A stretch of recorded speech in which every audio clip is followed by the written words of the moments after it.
So if I'm quiet and I got one tear coming out, you know I'm in my bag, honey. Okay, when I have that one, like, that's how you know, like, Holy Spirit has filled the room. He has entered the building, and we are ready to pray. I don't do the most, but I do a lot. I'ma make a toast, cause we still alive. No big, I feel like Pac. I shoot a shot. I'm coming in hot. Hello, everyone. It's your girl, Angella Grace from Azula Life Coaching. And I can be a little shy when it comes to showing my face. And so this is the first time I show my face on YouTube. And so I figured I would do it this way and talking about my quiet time with God, because I reference it all the time in my podcast if you've been listening in. And people have been asking me a lot, what do you do during your quiet time with God? That is a loaded question, but I think the best way to kind of describe it is like a date night, right? It's fun sometimes to do things spontaneously when you're getting to know someone and going through different experiences to see maybe how they would act, how you act, and evaluate. But sometimes it's also good to dig a little deeper, ask some questions that you really thought about beforehand, and maybe if they're a writer as beautiful as God is and they've left you love letters, maybe read them, and to really see what's in somebody's mind and how they are. So that's what my quiet time is for. I try to dedicate at least an hour to quiet time. When I first started, I certainly did not do this for an hour. I would try to commit myself to 30 minutes because I was like, how do you pray for 10 minutes? How do you worship for 10 minutes? Like, that's a long time. I used to sit there and time myself and say, okay, how long did I take this time? Great. Yeah, that was easy. That was good. And so we'll talk a little bit about quiet time, how you can plan it to maximize your time with God, and how it could best serve you in your day-to-day. So let's dive in a little bit. All right. So the following things that you will need during your quiet time, or at least that I use during mine, as one, something to write with. You could even have a highlighter if you're going to be writing or highlighting in your Bible. I would really recommend writing in a journal. Okay, you could use your phone. I used a diary in my iPhone for a very long time, but I realized I really missed writing down my thoughts in a journal. And I get to keep them, and they're tangible. And then now I've filled at least 2 journals in the last year and a half. So it's really exciting and nice to see the progress in a different way. And also, you want to have your Bible. I've used my phone too for that as well. But again, something nice and tangible, something to see. This Bible is really cool. It has margins on the side so I can write down my notes. It's a little redundant. If you want to write your notes in your journal, you write it in your journal. If you want to write it straight in the Bible, write it straight in the Bible. Okay? Whatever helps you, you do that. Okay? So pen, highlighter, or pencil, Bible, journal, and let's get it.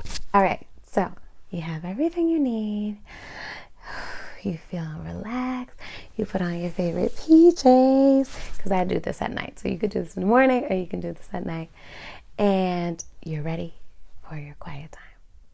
First thing you'll need is, can you hear that? Quiet. All right? Try to just get rid of the distractions around you.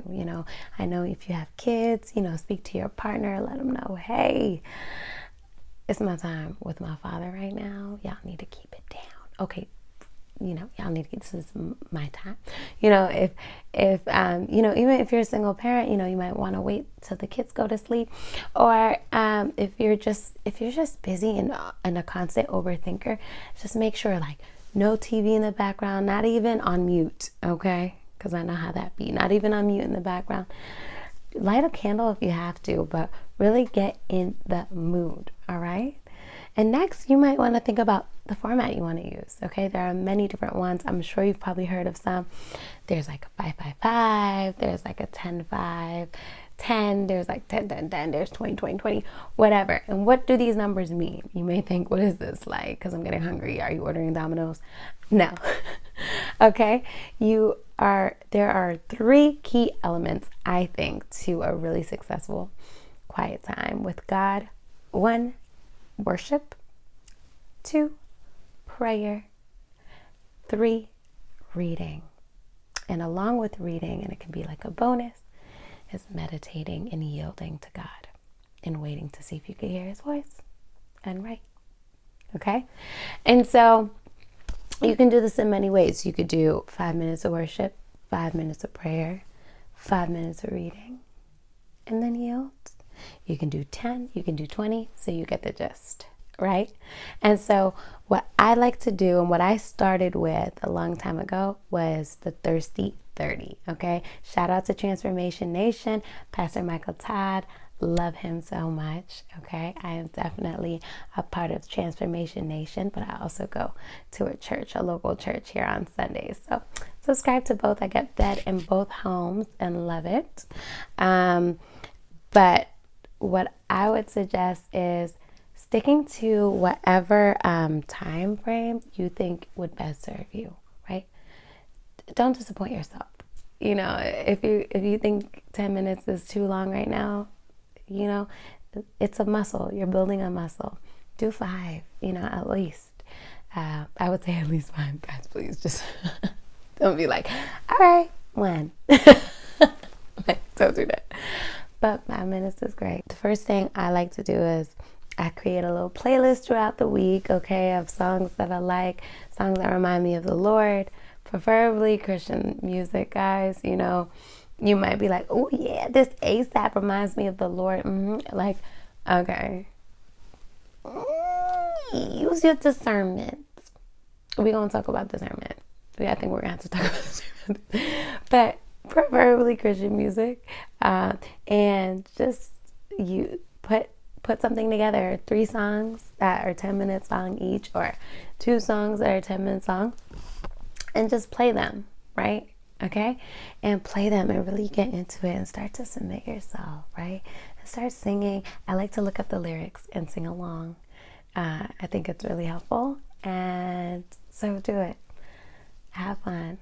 If you need to go pick out your songs, go pick them out. And, try having your quiet time right now. So I'm going to let you pause this and go pick up. How was your worship? Did you really feel the Lord? You had like a little concert in your room. That's what it should feel like. Like no one's there but you and your God. And it's funny because, you know how you got some yellers that be like, yeah, oh yeah, Jesus, oh yeah. I'm the, like I feel it. If I'm like, so if I'm quiet and I got one tear coming out, I'm in my bag, honey. Okay, when I have that one, like, that's how like Holy Spirit has filled the room. He has entered the building and we are ready to pray. Next, I speak to my Father. I know a lot of people have a tough time praying, and this can be hard for people.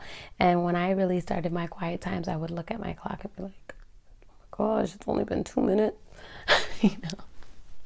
But it's funny because I probably talk to myself a lot throughout the day. And what has helped me with my prayer time at the end of the day is, as opposed to addressing me talking to myself, I've started saying, I'm talking to God.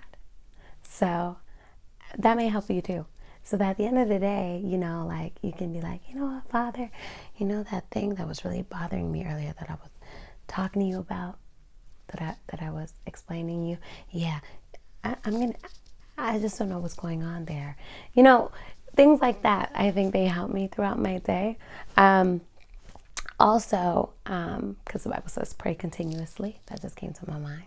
Thank you, Lord. So, so that helps you to pray continuously. If you're like me and you're an avid talker, because you talk to yourself. Because sometimes you just need somebody that's smart and can understand where you come from. Okay, just kidding. All right, humble yourself, girl. This is not that type of video. So, prayer. Okay, if you have a hard time praying, I would suggest using the acronym PRAY. And this acronym stands for praise, ask. That's not how you spell pray. Let's rewind this. And that wasn't me speaking in tongues. Pray, praise, repent, ask, and yield.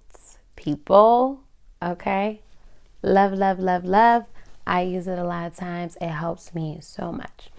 For example, say we're praying right now. Let's pray right now. We could bow our heads. And I just say, Father God, you are so good and faithful and worthy of all the praise.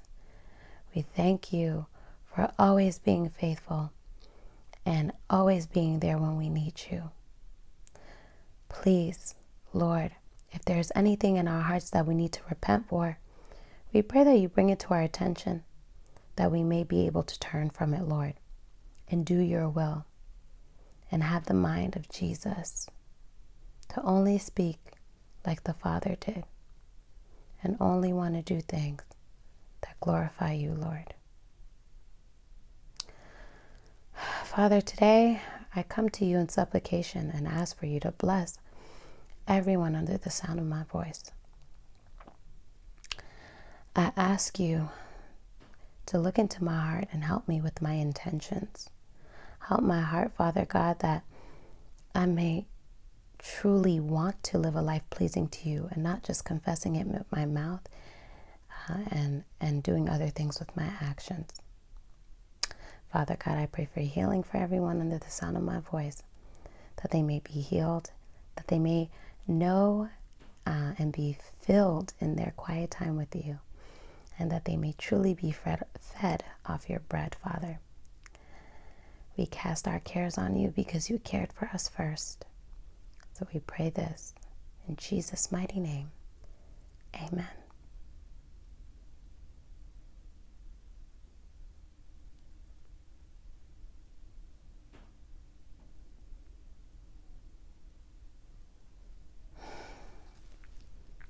Amen. Yes, yes, yes, yes. Yield.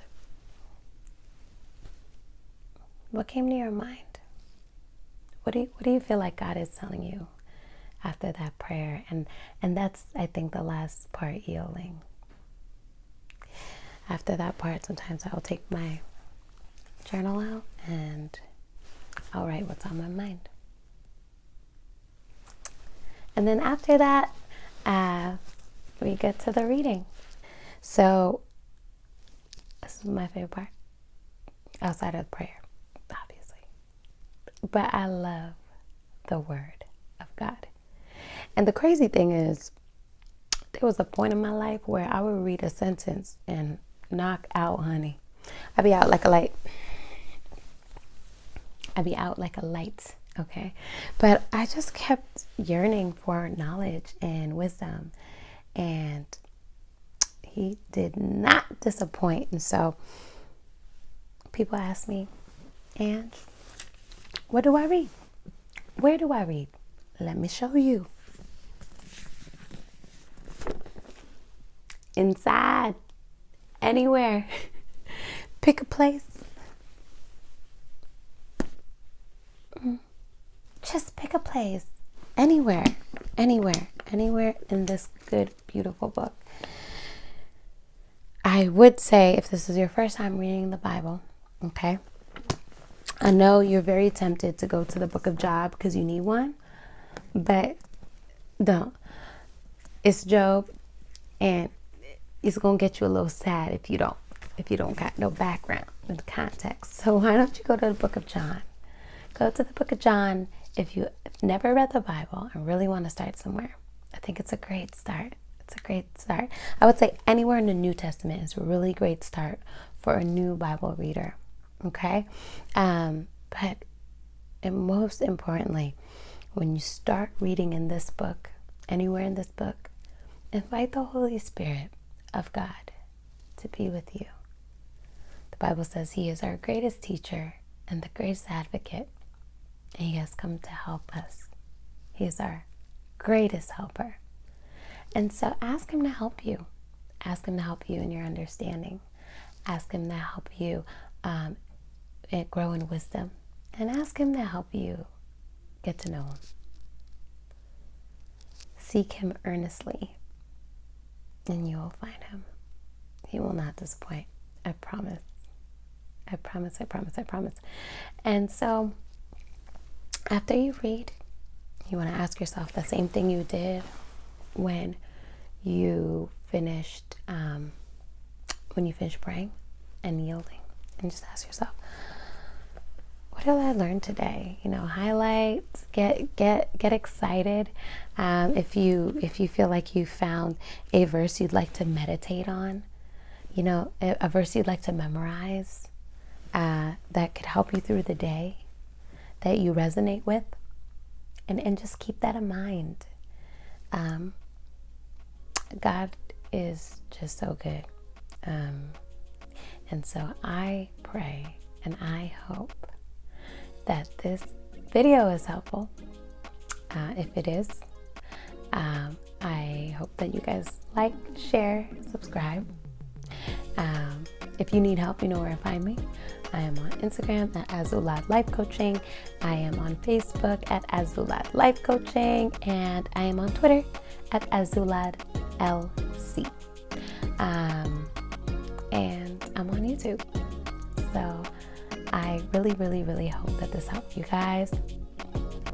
And yeah, be blessed. Go into the world, be blessed. And put God first. All right. Peace and love. See y'all next time.